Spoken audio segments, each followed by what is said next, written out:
दोस्तों जय मसीह, आप सभी का प्रभु यीशु मसीह के नाम में बहुत बहुत स्वागत है 5 minutes Bible study with pastor Dale Raj के इस प्रोग्राम में।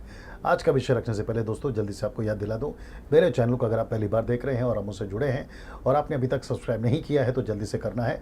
और आपको करना क्या है कि दोस्तों सब्सक्राइब करने के बाद में आइकन बेल प्रेस करना ना भूलें, ताकि जब मैसेजेस अपलोड होते हैं तो वो आप तक पहुँच जाएंगे और आप जो है मुझे देख सकते हैं। मैं लाइव आता हूँ पेज से, फेसबुक पेज से, यहाँ से भी आप जुड़ सकते हैं। और आपको करना क्या है कि डैनियल राज पेज पर जाना है और ये जो थंब है उसको प्रेस करना है या क्लिक करना है, फिर आप मेरे साथ में जुड़ जाओगे। मसीह मंथन बैठक व्हाट्सएप ग्रुप, ये एक नया ग्रुप स्टार्ट किया है जिसमें 700 से भी ज़्यादा लोग जुड़ चुके हैं।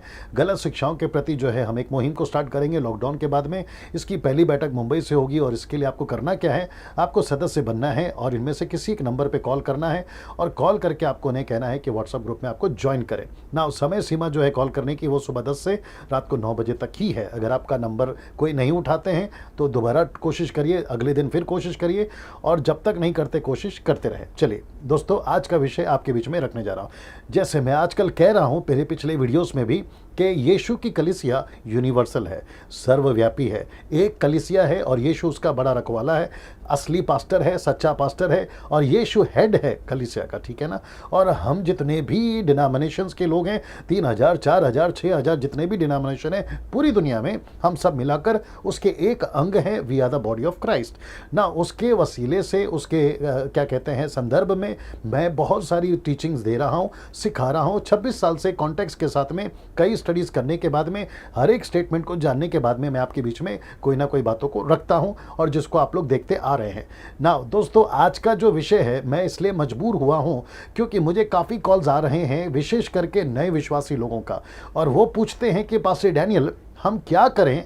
उद्धार पाकर एक दिन हो गया, एक हफ्ता हो गया, एक महीना, एक साल या जो भी उनका वक्त हुआ है, हम क्या करें। काफ़ी सिस्टर्स कॉल करती हैं जो घर पर रहती हैं, हाउस वाइफ हैं, यंग गर्ल्स एंड बॉयज़ हैं, और वो जानना चाहते हैं कि हम आगे क्या करें। तो मैंने उन सारी बातों को ध्यान में रखते हुए उन सभी लोगों के लिए विशेषकर ये वीडियो बनाई है। और साथ ही साथ जितने पास्टर्स हैं, लीडर्स हैं जो हाउस चर्च लेते हैं, आप भी इस वीडियो को ज़रूर देखें और इसमें से अगर आप कुछ सीख सकें तो आप उनको ज़रूर सिखाएं ना। सबसे पहले आपको 2 बातों का ध्यान रखना है। विश्वासी जिसका उद्धार हो गया है उसको 2 बातों का ध्यान रखना है। मैं चाहता हूं कि आपको वो 2 कौन सी बातें हैं उसको ध्यान रखना है। पहला है क्या क्या करना है और क्या क्या नहीं करना है। दोस्तों क्या क्या करना है और क्या क्या नहीं करना है ना, इसको देखिए 99.9%, 99.9% गलती ये करते हैं विश्वासी लोग जिनका उद्धार हो जाता है। क्या करना है, जो करना होता है वो नहीं करते और जो नहीं करना होता है वो करते रहते हैं। तो इसका मतलब है कि उन्हें सीखना होगा, समझना होगा ये 2 शब्दों को कि क्या करना है और क्या क्या नहीं करना है। मैं रिपीट करता हूं, क्या क्या करना है और क्या क्या नहीं करना है। चलिए दोस्तों, सबसे पहले बात करते हैं क्या क्या करना है। एक सही कलीसिया की खोज करें और साथ ही साथ वो कलीसिया का जिसका आपने खोज किया है या ढूंढा है, सही कलीसिया, वहाँ का पास्टर भी सही होना ज़रूरी है। तो सबसे पहले मेरी लिस्ट में क्या क्या करना है उसमें यह बात आती है कि आपको सही कलीसिया ढूंढना है और सही पास्टर ढूंढना है ना। सही कलीसिया और सही पास्टर से मेरा मतलब है कि उनके डॉक्ट्रिन सही होने चाहिए, सिद्धांत डॉक्ट्रिन सही होने चाहिए। अब क्या क्या डॉक्ट्रिन्स में सही होना चाहिए। सबसे पहला ट्रिनिटी आता है। क्या वो पिता पुत्र पवित्र आत्मा को मानते हैं कि 3 पर्सनैलिटी है बट एक गॉड है, ये मानते हैं तो वो सही कलीसिया है।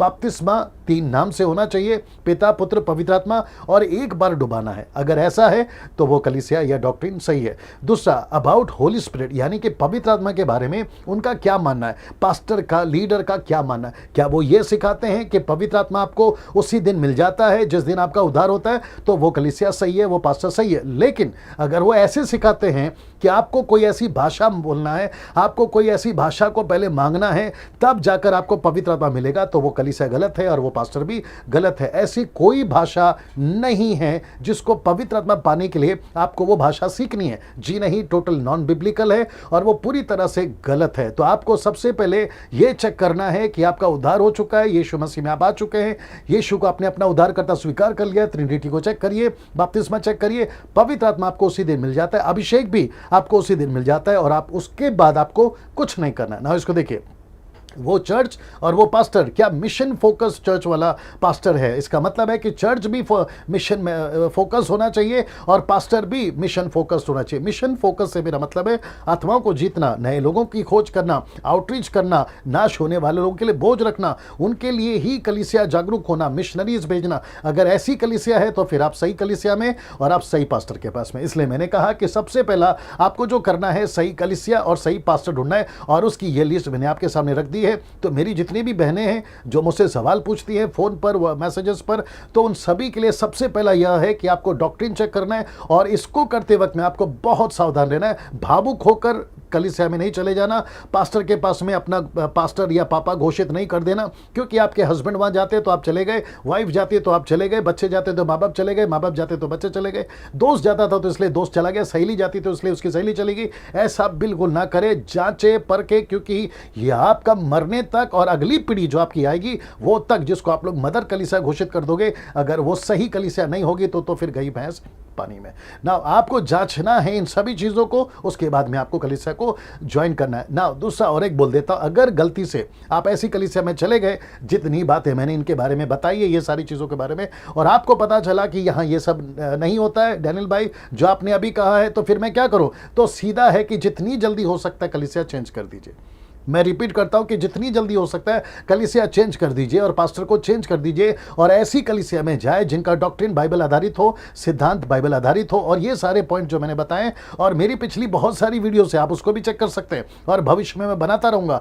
तो आपको बेसिक जो चीजें हैं वो ये जांचना है ना। दोस्तों यहां से आगे बढ़ते हैं, प्रतिदिन बाइबल पढ़ें खुद की भाषा में, और याद रखो बाइबल का पढ़ते वक्त में आप जिस भाषा में कंफर्टेबल है, हिंदी, मराठी, तेलुगु, तमिल, इंग्लिश, उर्दू, जो भी आपको कंफर्टेबल है उसी भाषा में पढ़े। याद रखो आपको कुछ एक्स्ट्रा नहीं करना है।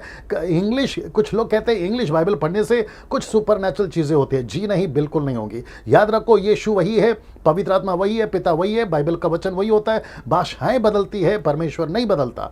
तो अपनी भाषा में प्रार्थना करें, क्षमा करें, बाइबल पढ़ें और अपनी ही भाषा में प्रार्थना करें। आपको किसी दूसरे भाषा की जरूरत नहीं है। हिंदी, मराठी, तेलुगु, तमिल, गुजराती, आप जो भाषा बात करते हैं उसी भाषा में प्रार्थना करें। घंटों करें, पूरा 2-2 घंटा करें, जैसा आपको कैपेसिटी है करने की वैसा करें, जैसे आपकी कैपेसिटी है बाइबल पढ़ने की।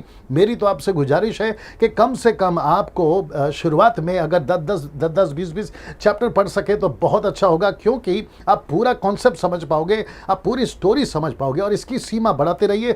कम से कम 40-50 आयत तक जो है आप लोग पहुंच सकते हैं, और उससे क्या होगा, आप पूरी तरह से प्रभु में जानकारी हासिल कर पाओगे ना। इसको देखिए, अपने विश्वास की जानकारी सबको दे, मतलब आपने यीशु को स्वीकार किया है, इसकी जानकारी सबको दे, घर को दे, जहां नौकरी करते हैं उनको दे, दोस्तों को बताए, रिश्तेदारों को बताए। कहीं ऐसा ना हो कि कल को आपको उनके सामने खड़े होते वक्त में शर्मिंदगी का सामना करना पड़े। जैसे कि कुछ रिचुअल्स या फंक्शंस होते हैं, त्यौहार होते हैं, प्रसाद खाना होता है, उनके बीच में जब आप पहुंच गए तो फिर आपको जो है हिचकिचाहट होगी। तो पहले से अपने विश्वास की घोषणा कर दीजिए। मैं रिपीट करता हूं कि अपने विश्वास की घोषणा नौकरी के जगह पे कर दीजिए। आप यीशु को मानते हो, आप बाइबल के फॉलोवर हो, और आप जो है यीशु के पीछे चलते हो, तो मैं ऐसा कोई काम नहीं करूंगा जो संसार में चलता है। तो घर पे घोषित करिए, नौकरी की जगह पे घोषित करिए, दोस्तों में और रिश्तेदारों में ना। अपनी गवाही प्रतिदिन दीजिए, जिसको भी दे सकते हैं अपनी गवाही प्रतिदिन दीजिए। यीशु की चर्चा सबसे करिए। याद रखो, आप जहां पे भी जाते हैं अपनी गवाही और यीशु की चर्चा। यीशु की चर्चा का मतलब है यीशु की कहानी, और ये तब होगा, जैसे मैंने अभी आपको कहा, कि आप जितना बाइबल पढ़ोगे, जितना प्रार्थना करोगे, उतना अनुभव में बढ़ोगे, और जितना अनुभव में बढ़ोगे तो आपको गवाही देने में, यीशु की चर्चा करने में मदद होगी। यही तो मैं इसलिए कह रहा था ना। इसको देखिए, अपनी बुलाहट को समझना, और कोई गांव या शहर में, तो इसका मतलब है आपको जहां प्रभु ले जाता है, आपको जहां प्रभु सेवाकाई करने के लिए कहता है, वो चाहे गांव हो या शहर हो, तो आपको पता लगाना है कि कौन सा वो गांव है और कौन सा वो शहर है ना। इसको देखिए, जहां कलीसियाओं की स्थापना कर सको और चेला बना सको, तो आपको जिस चर्च में आपका उद्धार हुआ है उसी चर्च में जाना है। ये बात सही है। पास्टर के अधीन में रहना है, ये बात भी सही है, लेकिन साथ ही साथ प्रभु से पूछना है कि प्रभु मेरी बुलाहट क्या है, मैं कहाँ सेवा करूं?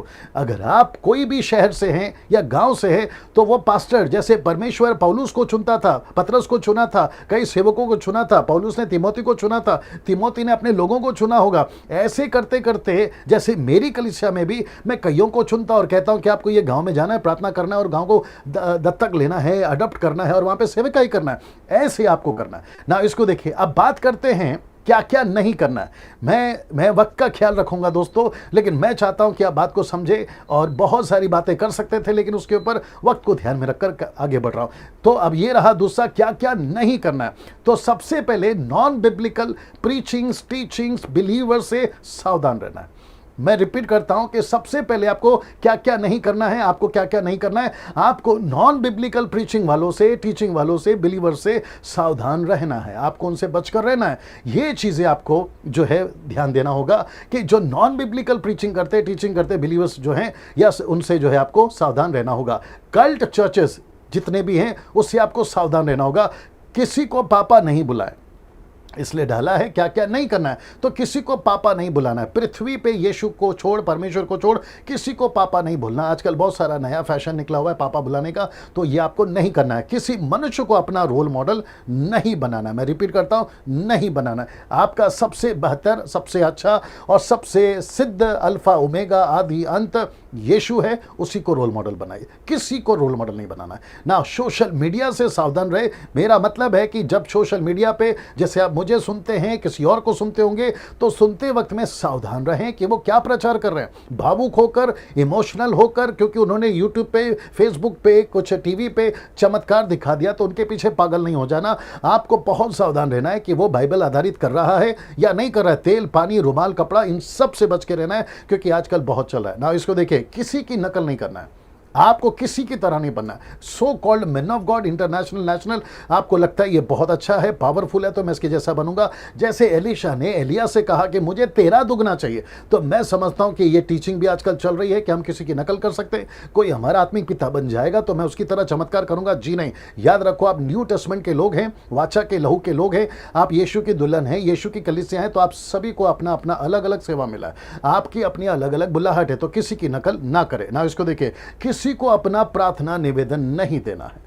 मैं रिपीट करता हूं, किसी को अपना प्रार्थना निवेदन नहीं देना है। मैं इसके ऊपर वीडियो बना चुका हूं, बात कर चुका हूं। आपको खुद प्रार्थना करना है, आपको खुद प्रभु के पास बैठना है। आपका बच्चा बीमार हो गया, खुद प्रार्थना करो। पति पत्नी, माँ बाप, दोस्त, जो भी हो गया, खुद प्रार्थना करो। कर्जा है, नौकरी का समस्या, बिजनेस है, उसके लिए खुद प्रार्थना करिए। किसी को प्रार्थना निवेदन नहीं देना, ये आपको साफ तरीके से मैं बता दे रहा हूं। पैसों के क्षेत्र में सावधान रहे। पैसों से मेरा मतलब है, कुछ लोग कहते हैं कि ऑफरिंग दे दो तो आपका भला हो जाएगा, ताइत दे दो तो आपका भला हो जाएगा। आपको ताइत देना है, 10 देना है, 20 देना है, 50 देना है, ये आपके ऊपर है। किसको क्या देना है, ये आपके ऊपर है। लेकिन आप किसी के जोर जबरदस्ती से नहीं देना, मेरा ये आपसे कहना है। आपको खुशी से, अपनी मर्जी से, और याद रखो, प्रभु का पैसा है तो प्रभु को पूछ के देना है। ओके ना। इसको देखिए, टाइम पास के विश्वासियों से बच के रहे। टाइम पास से मेरा मतलब है जो नाच गाना, कूदना ना, बहुत सारे मसीह के अंदर की बात कर रहा हूँ। ये सारी चीज़ें जो लोग करते हैं, घंटों गिटार लेकर बैठ जाना, कीबोर्ड लेकर बैठ जाना, सिंगिंग प्रैक्टिस करना, ये सारी, वो कहते हैं कि अरे आप तो बहुत अच्छा गाते हैं, चलो आपको जो है हम गॉस्पल सिंगर बना देंगे, आप एक नई एल्बम निकालो। नहीं, हम इसके लिए नहीं आए हैं। वर्शिप मिनिस्ट्री का एक हिस्सा है, वर्शिप मिनिस्ट्री नहीं है। मैं रिपीट कर देता हूं कि वर्शिप जो है वो मिनिस्ट्री का एक हिस्सा है, पार्ट है, लेकिन वर्शिप मिनिस्ट्री नहीं है। सब कुछ वर्शिप नहीं है। आप वर्शिप कर सकते हैं, आराधना कर सकते हैं, गीत गा सकते हैं, गिटार बजा सकते हैं, सब कुछ कर सकते हैं, लेकिन वो मिनिस्ट्री के वसीले से होना चाहिए। और वो तब करे जब आपको प्रभु सही बुलाहट देता है और आप उसको लेकर चलते हैं ना। इसको देखिए, सांसारिक बातों से बच करे। सांसारिक बातों से मेरा मतलब है थिएटर्स जाना, पिक्चर के गाने सुनना, सांसारिक में जो पाप होते हैं, दारू है, सिगरेट है, गलत काम है, उन सभी से आपको बच के रहना। दोस्तों, ये सारी चीजें मैंने आपको इसलिए बताई क्योंकि मैं चाहता हूं कि आप इस बात को समझें कि आपको क्या क्या करना है और क्या क्या नहीं करना है। ये दो चीज़ों पे ध्यान दीजिए, आप बिल्कुल परफेक्ट हैं, सही जा रहे हैं। इस वीडियो को जितना हो सकता है शेयर करें, दूसरों तक पहुंचाएं, ताकि दूसरे भी सीख सके। जो आपके रिलेटिव्स, आपके फ्रेंड्स जो अभी न्यू प्रभु में आए हैं, आप ये वीडियो उनको भी भेज सकते हैं और वो भी सीख सकते हैं। और याद रखिए, आपका लोकल पास्टर और आपका लोकल चर्च बेस्ट है आपके लिए, हर तरीके से आपको मसीह में आगे बढ़ाने के लिए। लेकिन याद रखिए, वो जो डिटेल्स हैं उसको पहले चेक करना है और फिर वहाँ पर आपको जाना है। चलिए, अगले वीडियो के साथ में फिर मुलाकात होगी। जय मसीह।